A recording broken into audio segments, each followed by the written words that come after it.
Ora, muito boa noite a todos. É com muito gosto que damos início a uma nova rúbrica que se chama 30 Minutos, onde falamos com personalidades do panorama nacional e internacional sobre as mais diversas matérias. Hoje o nosso convidado, e o primeiro convidado, é o Dr. Luís Marques Mendes, conselheiro de Estado, advogado, comentador político, foi ministro adjunto e dos Assuntos Parlamentares e foi também presidente do Partido Social Democrata. Dr. Marques Mendes, muito boa noite e obrigado por estar connosco no primeiro programa do 30 Minutos da responsabilidade da plataforma eGov. Muito obrigado por ter aceito este desafio, doutor. Bom, e as pessoas estão aqui para ouvir, naturalmente, não é para nos ouvir a nós da organização, e eu lanço desde já aqui alguns desafios para o início da nossa conversa. Nós já ouvimos muitas opiniões, ouvimos muitos especialistas, foram feitos muitos balanços, mas em relação ao futuro, qual é que vai ser o nosso futuro? Quais são as nossas perspectivas para o futuro? E é precisamente este o desafio que eu gostaria de fazer e pedindo-lhe naturalmente que partilhasse connosco a sua opinião para o futuro de 4 áreas-chave, transversais eu diria, que são a saúde, a economia, a Europa e a política interna. Era este o desafio que lhe fazia e, doutor, desde já passo-lhe imediatamente a palavra para que possa então partilhar a sua opinião com todos os nossos ouvintes e que estão agora já a assistir e seguramente aqueles que, uma vez que está a ser gravado o programa, vão também ouvir a posteriori. Doutor, força. Muito bem. Caro Rodrigo, em primeiro lugar, felicitá-lo por esta iniciativa, na sequência das conferências que já realizou. Segundo, agradecer a amabilidade deste convite. Terceiro, aproveitar também para cumprimentar e saudar, ainda que de forma simbólica e à distância, de forma virtual, todo o auditório que eventualmente tenha a gentileza de nos estar aqui a ouvir. Muito bem. Vamos então às questões que coloca. Como é que vai ser o futuro? Depois desta pandemia, que ainda não terminou, mas que se julga controlada, como é que vai ser o nosso futuro? O futuro de curto prazo, de imediato, de médio e de longo prazo. E começando pela área da saúde. Em primeiro lugar, eu diria que nós, neste domínio, tivemos um balanço claramente positivo. Um balanço do qual nos podemos orgulhar. Sobretudo se tivermos em atenção aquilo que se passou noutros países. Infelizmente. Por exemplo, aqui ao lado, na vizinha Espanha, ou o que aconteceu em Itália, nós só podemos ter motivos de orgulho. Os nossos serviços de saúde responderam bem, não entraram em rupturas. Claro que havia, no princípio, previsões negativas, muita ansiedade, muita angústia, mas a verdade é que o resultado final, dentro de todas as dificuldades, naturalmente, o resultado final é um resultado do qual nos podemos orgulhar. E o mérito aí é partilhado. É das autoridades de saúde, por um lado, é das autoridades políticas também, por outro lado, que tiveram designadamente o Governo, o Presidente da República, que tiveram a coragem de tomar decisões quando se impunha tomar decisões, mas, sobretudo, julgo que os grandes heróis são os profissionais de saúde. Nunca é demais repeti-lo, porque o seu profissionalismo, generosidade e dedicação foi aqui absolutamente essencial. Agora, relativamente ao futuro, eu diria que temos uma perspectiva de curto prazo e uma perspectiva de médio e de longo prazo. No curto prazo, a grande incerteza é esta, é saber se vamos ou não vamos ter uma segunda vaga. E este é um risco que existe, que ninguém pode afastar. Ouvindo os especialistas, coisa que eu não sou, mas ouvindo os especialistas, todos acham de facto que há um risco. Oxalá não aconteça, mas pode acontecer uma segunda vaga de Covid-19, por exemplo, no inverno. De resto, neste momento, os dados que nos chegam da China não são nada tranquilizadores. É preciso nunca esquecer que esta pandemia começou justamente na China. Agora, uma coisa é certa. Se tivermos, infelizmente, uma segunda vaga, seguramente que o país está mais bem preparado do que estava da primeira vez. E, designadamente, o Serviço Nacional de Saúde. Os nossos profissionais de saúde já conhecem melhor esta doença e, por outro lado, também os serviços de saúde são hoje muito mais bem equipados do que estavam anteriormente. Ou seja, claro que será sempre um drama se esta segunda onda vier a ocorrer, mas dá-nos alguma confiança à circunstância de que se aprendeu muito com esta primeira fase e que estaremos melhor preparados para o futuro. Agora, numa perspectiva de médio e longo prazo, eu diria que há 2 lições importantes a retirar para os próximos anos. uma no plano interno, outra no plano europeu. No plano interno é reforçar a importância do Serviço Nacional de Saúde e, sobretudo, julgo que esta é a grande lição a tirar. Julgo que quer a sociedade, por um lado, quer os responsáveis políticos, por outro lado, perceberam que o investimento no Serviço Nacional de Saúde é um investimento absolutamente capital. Nós tivemos anos em que este investimento andou um bocadinho para trás, no caso da Troika, e depois também nos últimos anos por força das cativações. Não interessa agora lançar o dedo acusador a ninguém. O importante é perceber que investir no Serviço Nacional de Saúde não é uma despesa, é um investimento mesmo. É um investimento de qualidade, é um investimento na solidariedade, é um investimento no combate às desigualdades sociais. E eu acho que ninguém no futuro vai querer ter negligências nesse domínio como houve no passado recente. Agora, também no plano europeu, eu julgo que há uma lição a tirar. Infelizmente, digo eu, é a minha opinião pessoal, nós não temos na Europa uma política comum, uma política europeia de saúde, tal como temos uma política comum em vários domínios. Por exemplo, a política agrícola comum. No domínio da saúde é cada país por si, é cada Estado por si. Porque nos tratados que regem a União Europeia, nunca a saúde foi considerada uma política comum. Pois eu acho que esta pandemia leva-nos a tirar esta primeira grande conclusão. Precisamos de uma política comum de saúde ao nível europeu. Ou seja, precisamos de menos egoísmo, menos individualismo, mais um esforço de solidariedade entre todos os países europeus. Até por uma razão, que esta pandemia provou. A cooperação internacional é essencial. É a cooperação internacional quando é preciso comprar ventiladores. É a cooperação internacional quando precisamos de descobrir uma vacina para este vírus ou ter um medicamento. Ou seja, com o risco que há cada vez mais no futuro de se repetirem pandemias desta ou de outra natureza, justifica-se que a Europa pondere em futuras revisões de tratados a criação de uma política europeia de saúde.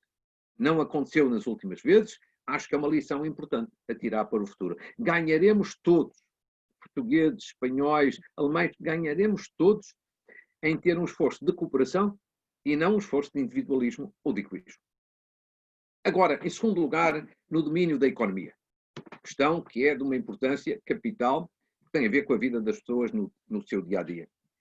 Eu acho que aqui no plano económico eu distinguiria entre uma incerteza, temos, uma certeza e uma grande dúvida. A incerteza, em primeiro lugar, que é esta. Qual é a recessão que vamos ter? Toda a gente sabe que vamos ter uma recessão. Em Portugal e em todos os países da Europa. Agora, qual é a dimensão dessa recessão? É maior? É menor? É mais profunda? É menos profunda? As previsões são diferentes. Ainda hoje tivemos previsões mais pessimistas do Banco de Portugal em relação às do Governo. Mas é muito difícil ter neste momento previsões com um mínimo de segurança por uma razão, além do mais, muito simples. É que se tivermos uma segunda vaga, por hipótese, em outubro ou em novembro, obviamente isso altera todos os dados do jogo e todos os dados do problema. Portanto, há aqui uma dose de incerteza muito grande. E temos que saber viver com esta incerteza e temos que saber gerir a incerteza. E depois temos aqui uma certeza relativa, como tudo hoje na vida é relativo. É de que depois de uma recessão provavelmente forte, ainda que não saibamos exatamente a sua dimensão, vamos ter uma recuperação sobretudo centrada em 2 anos. Em 2021 e em 2022. Não é, portanto, uma recuperação tão rápida quanto desejaríamos, de meses ou de um ano. Vai provavelmente prolongar-se, arrastar-se durante 2 anos. E depois aqui chegados, eu acho que a questão nuclear. Temos aqui uma grande dúvida, que é assim, toda a gente sabe que vai ter que ser feito um grande investimento. Toda a gente sabe que há dinheiro nacional que vai ter que ser mobilizado. Já está a ser. Que há dinheiro europeu que vai chegar também até nós para ajudar a recuperar a economia. Agora, a grande dúvida que aqui se coloca é a seguinte. Não chega a ter dinheiro. Não chega a tirar dinheiro para cima dos problemas. E, portanto, aqui a grande questão que se coloca é esta. Vamos ter as mesmas políticas do passado ou vamos ter políticas novas e diferentes? No fundo, vamos ter um remendo, tapar um buraco, ou vamos aproveitar esta oportunidade para mudar de vida? para ter políticas que sejam capazes de preencher os problemas e as dificuldades que já tínhamos antes desta pandemia. Esta é que é a grande dúvida. E eu diria aqui chegados o seguinte: em primeiro lugar, eu desejaria, e julgo que muitos outros portugueses desejariam, que pudéssemos ter aqui a oportunidade de mudar de vida, de mudar de algumas políticas, mudar de algumas orientações, fazer algumas reformas que porventura são necessárias. E porquê? Porque já antes desta pandemia, Portugal estava a crescer, mas crescia pouco. É certo que estava a crescer acima da média europeia, só que a média europeia era baixa. O problema é que na competição com os nossos concorrentes tradicionais, que hoje em dia são os países do leste da Europa, nós estávamos a perder, já antes da pandemia. E, portanto, provavelmente, se mantivermos exatamente as mesmas políticas, provavelmente continuaremos a perder. Ou seja, a baixar de divisão na Europa, a baixar no ranking europeu. E esta, de facto, é por isso talvez a oportunidade de refletir e de mudar. Um sinal que o governo deu, escolhendo até um conselheiro para ajudar a refletir nesta matéria, eu julgo que é um sinal positivo. Mas não chegam sinais. É preciso, de facto, haver depois concretizações. Ou seja, é preciso que as medidas, as orientações de política venham de encontro a estes sinais de expectativa, apesar de tudo positivos. E aqui também, eu acho que há uma outra questão que vale a pena refletir, e que é a seguinte: nós vamos ter, mudando de políticas, mudando de orientações, nós vamos ter mais Estado ou mais sociedade? Nós vamos ter mais intervenção do Estado na economia ou vamos ter mais intervenção da iniciativa privada, das empresas e do investimento privado? Eu julgo que o positivo para o futuro é termos no domínio social um Estado ambicioso, eficiente e eficaz. Mas termos no domínio da economia para criar riqueza, termos mais iniciativa privada, melhor iniciativa privada, um Estado que seja capaz de estimular, regular e incentivar, mas um Estado que não queira ser o patrão da economia. Porque os dados em Portugal e fora do país já provaram que quem verdadeiramente cria riqueza, quem verdadeiramente tem um efeito do investimento reprodutivo, é a iniciativa privada, desde que seja devidamente regulada, como é próprio de um Estado moderno. E acho que também aqui, se a oportunidade for para mudar de vida, mudar de orientações, mudar de políticas, ter outros resultados, eu acho que também nós deveríamos ter aqui talvez duas últimas preocupações. Por um lado, algumas políticas novas que nós devemos saber concretizar com grande ambição. A revolução digital, a revolução ambiental, a aposta nas qualificações, a preocupação com o investimento privado cada vez mais robusto, a preocupação com uma política de salários mais altos, mais justos e mais dignos, porque esse é o caminho do futuro. Mas se nós queremos mudar, eu julgo que também no plano político tem que haver aqui uma reflexão, e que é a seguinte: eu não sou muito adepto de fazer acordos de regime por tudo e por nada. Mas acho que em alguns momentos se justificam. E se nós queremos ter aqui a oportunidade de ter políticas com outra ambição, reformas exigentes, políticas e reformas que se prolongam por vários anos para terem resultados concretos e efetivos, então talvez se justifique nesta área, para um esforço de recuperação nacional, um acordo de regime, sobretudo entre os dois partidos que tradicionalmente se alternam na chefia da governação. Quem é governo e quem aspira a ser governo. Já houve no passado recente, há 2 anos, 2 acordos desta natureza em matéria de fundos estruturais e de descentralização. Eu julgo que tiveram, na prática, embora as intenções fossem boas, tiveram um interesse muito reduzido, mas num esforço de recuperação como aquele que se pensa fazer a partir do próximo ano, com novas políticas, então aqui sim, eu acho que talvez para novas ideias, novas propostas e novas soluções, também uma nova plataforma política.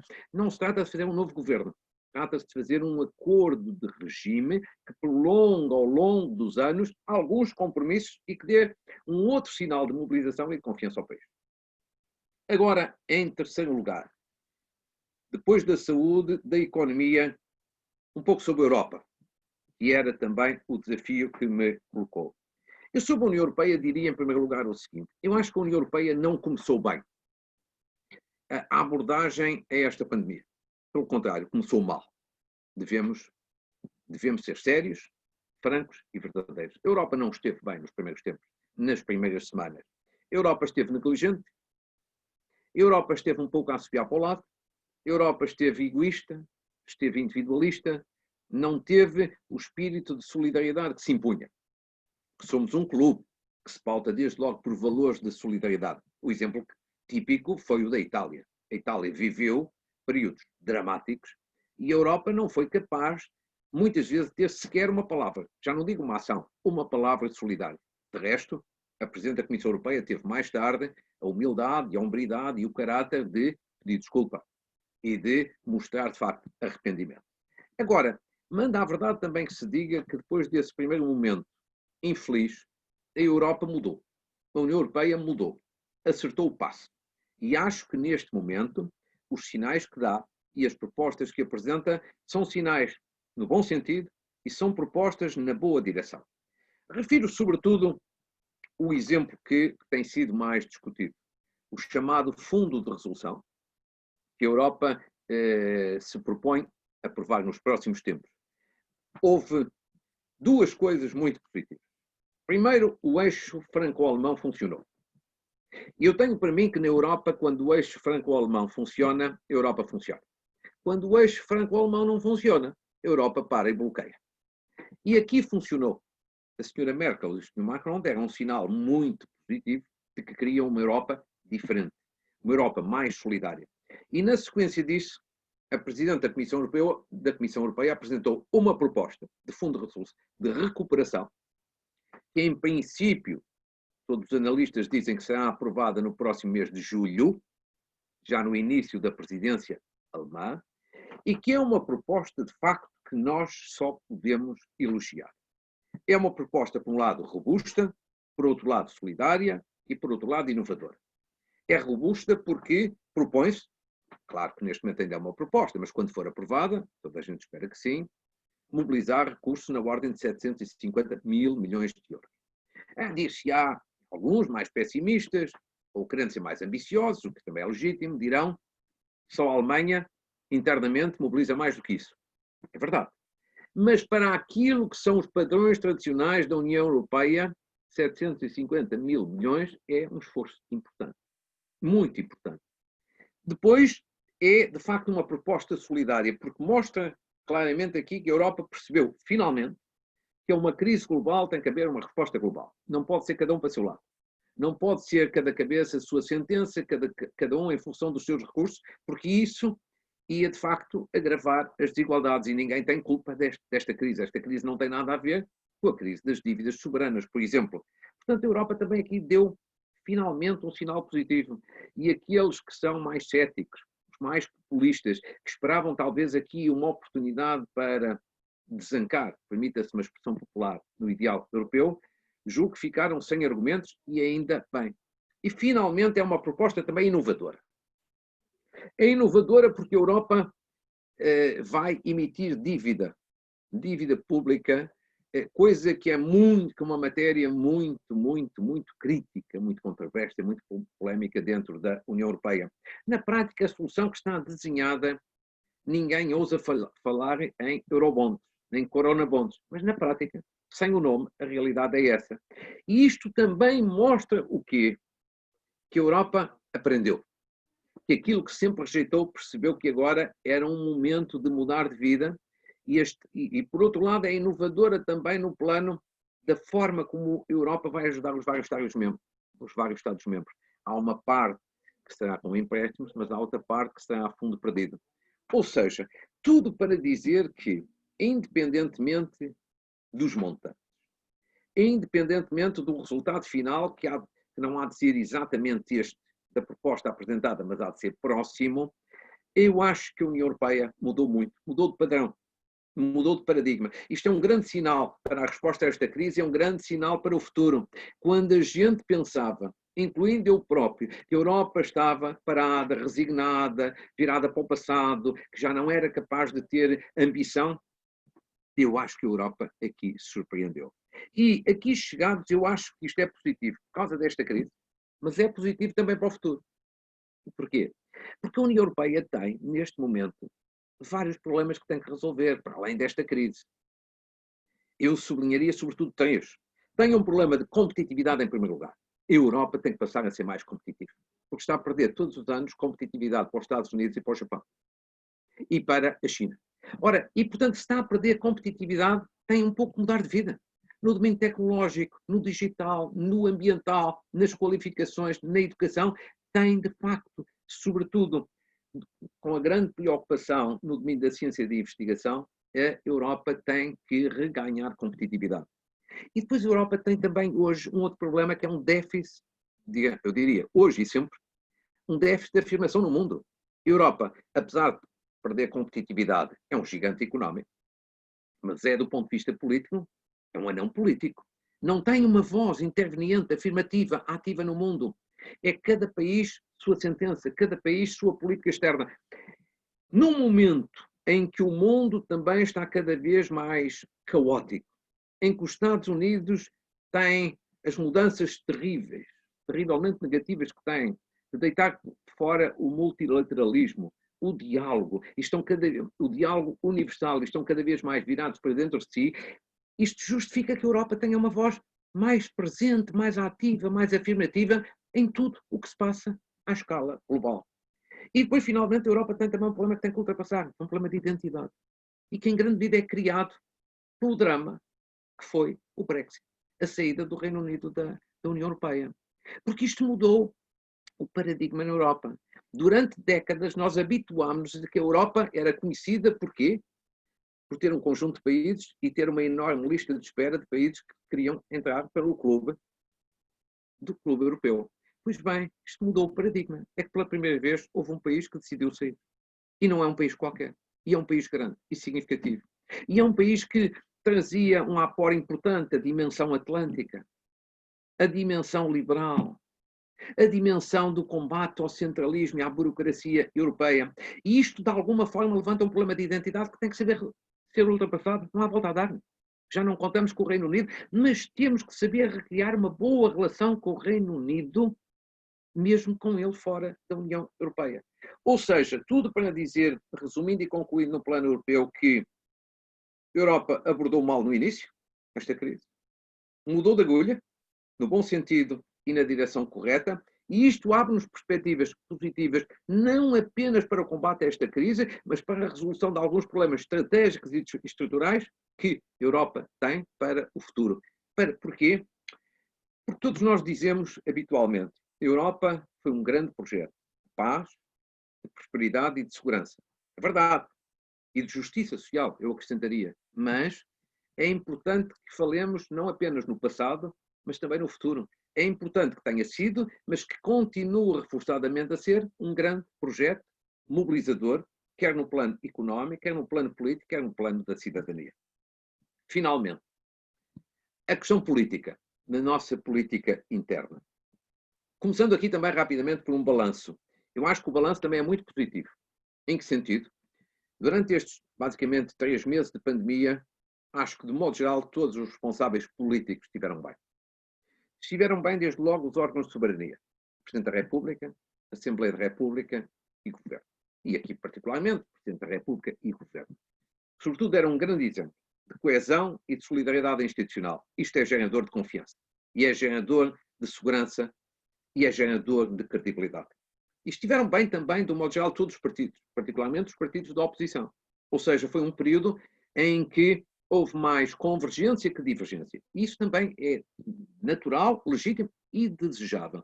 Em tudo na vida, designadamente na democracia, há tempos para divergir e há tempos para convergir. Ou seja, acho que órgãos de soberania, por um lado, partidos políticos, por outro, deram um sinal de sentido de Estado, maturidade política e espírito de responsabilidade. Agora, para o futuro. Eu acho que para o futuro há, sobretudo, opinião pessoal, 4 questões aqui importantes a terem atenção. A primeira é que precisamos de estabilidade e não de crises políticas. E eu espero que nós tenhamos estabilidade e que não tenhamos crises políticas. E porquê? Porque se nós tivermos uma crise política num período em que ainda estamos em recessão, eu acho que uma crise política só vai agravar a recessão. Vai gerar menos confiança, mais instabilidade, mais insegurança. Portanto, é mau. Mas também se de hoje à amanhã tivermos uma crise política, por exemplo, por causa do chumbo de um orçamento, num período em que já estamos em recuperação, seja em 2021 ou 2022, também vai ser mau. Atrasa a recuperação. Perturba a recuperação. De alguma forma, bloqueia a recuperação ou atrasa, pelo menos, a recuperação. E, portanto, é mau. Ou seja, se há momento em que nós precisamos de estabilidade, em que a estabilidade é uma mais-valia, são estes tempos em que estamos a viver e em que vamos viver. E eu julgo que todos os agentes políticos perceberão esta mensagem. E acho que ninguém vai querer cometer suicídio político. A segunda grande questão é uma questão que se coloca mais à esquerda e, sobretudo, em relação ao governo, que tem toda a legitimidade, evidentemente, para governar, mas que é um problema de governabilidade. Este é um governo minoritário. E a geringonça que existiu no passado já não funciona da forma tão eficaz e tão eficiente como funcionou. Como se viu, por exemplo, na votação do último orçamento, antes ainda da pandemia. Evidentemente que um governo minoritário é legítimo, mas tem que ter aliados e parceiros para não cair em processos de bloqueio. E, por outro lado, também uma solução de bloco central não é nem uma solução que se veja como desejável, não me parece, nem sequer como viável, também não me parece. O que significa que há aqui um grande desafio ao governo, que é ter o engenho, o talento e a arte para fazer geometria variável. Geometria variável que é encontrar em cada momento os aliados indispensáveis para fazer passar orçamentos, para fazer passar leis e, sobretudo, aquelas que possam ser estruturantes dentro das tais políticas de recuperação nacional. Em terceiro lugar, eu julgo que há um problema também na área da direita, do centro-direita. Um problema novo, que não é, que é conjuntural, mas que se pode transformar num problema estrutural. Ou seja, ao longo dos anos, e que é este, o centro-direita tem hoje uma dificuldade que no passado, de modo geral, não tinha, ou pelo menos não tinha com a acuidade que tem hoje, que é um problema de como encontrar uma maioria para ganhar eleições e uma maioria, sobretudo, para depois de eleições conseguir governar. A chegada do Chega, o advento do Chega, do novo partido, ao cenário partidário, vem introduzir aqui alterações significativas. É uma mudança de padrão e de paradigma. De alguma forma, afetou a plataforma de entendimento entre os partidos tradicionais do centro-direita. E hoje, os partidos do centro-direita têm que pensar isto. Não chega a ter mais um voto ou mais alguns deputados e ganhar as eleições. Não. É como é que vão construir uma plataforma maioritária na Assembleia da República, para, ganhando eleições, ter a seguir uma maioria absoluta para conseguir governar. Isto é um problema novo, é um problema sério, é um problema que os partidos na área do centro-direita vão ter seriamente que refletir, com pena de vão terem muito mais dificuldade para chegar ao poder ou restarem ao poder. Ou seja, aqui, na área do centro-direita, há um desafio novo. A novidade está nisto. Durante anos em Portugal, o que se dizia é que o problema de governabilidade era à esquerda. Ou o Partido Socialista tinha uma maioria absoluta, ou então não tinha parceiros à esquerda para governar. Hoje esse problema coloca-se em grande medida na área do centro-direita, porque, como se vê de todos os dados, designadamente sondagens, a dificuldade é cada vez maior de encontrar não apenas uma maioria para ganhar, mas sobretudo para governar, e isso implica uma plataforma política estável e maioritária. E, finalmente, aqui chegados, eu diria que a última grande questão que se vai colocar, e que, na minha opinião, só se vai resolver em 2023, é esta. O que é que vai fazer no futuro o atual Primeiro-Ministro António Costa? Ele está no seu segundo governo. E a grande questão que se coloca é a seguinte: quando terminar este mandato, admitindo que ele chega ao fim, o que é que ele vai fazer? Vai embora ou vai recandidatar-se a um novo mandato? Vai embora para outras funções, para outros cargos, para outros desafios, ou vai disputar novamente eleições legislativas? Eu julgo que isto vai ter grandes implicações. Qualquer que seja a sua decisão, dele, vai ter grandes implicações. Desde logo dentro do Partido Socialista, porque a guerra da sucessão já está aberta. E pode ter que ser adiada, se ele decidir recandidatar-se a um novo mandato. E no país também, porque evidentemente que António Costa decidir não ir a jogo, isso é uma grande oportunidade para os partidos do centro-direita. Se ele decide recandidatar-se e vencer um terceiro mandato, evidentemente que são os atuais partidos da oposição.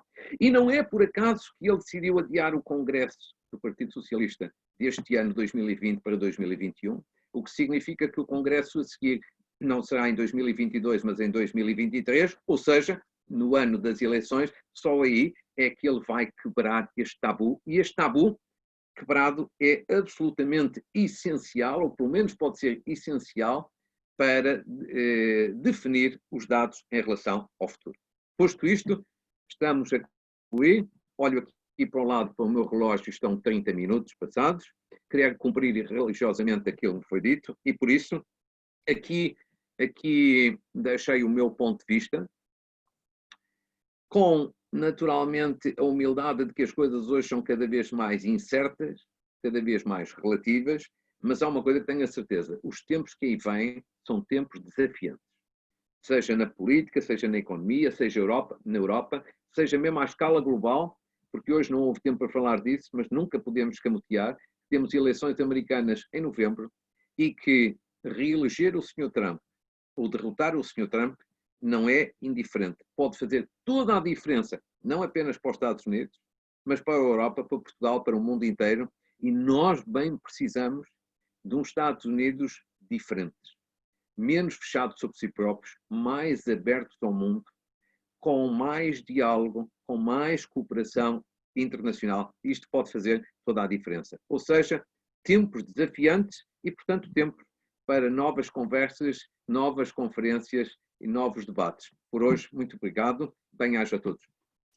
Obrigado, Dr. Luís Marques Mendes. Ficou claro que temos perspectivas, apesar das dificuldades que vamos enfrentar, positivas, na sua opinião, tanto no plano da saúde, da economia, na questão também do desafio que acho que consolidou o espírito europeu e principalmente no plano da política nacional, onde por um lado a esquerda tem a dificuldade da governabilidade e tem essa responsabilidade de o conseguir para o futuro, e no lado do centro-direita encontrar uma alternativa que também dê esperança àqueles que não se revêem na atual esquerda. Sr. Doutor, agradeço-lhe imenso a sua participação. Em nome da plataforma EGOV, devo-lhe dizer que cumprimos sigilosamente os 30 minutos, agradeço-lhe por isso e, uma vez mais, a plataforma agradece também a todos os que participaram via Zoom e aqueles que também viram no Facebook, porque foi emitido em direto também via Facebook.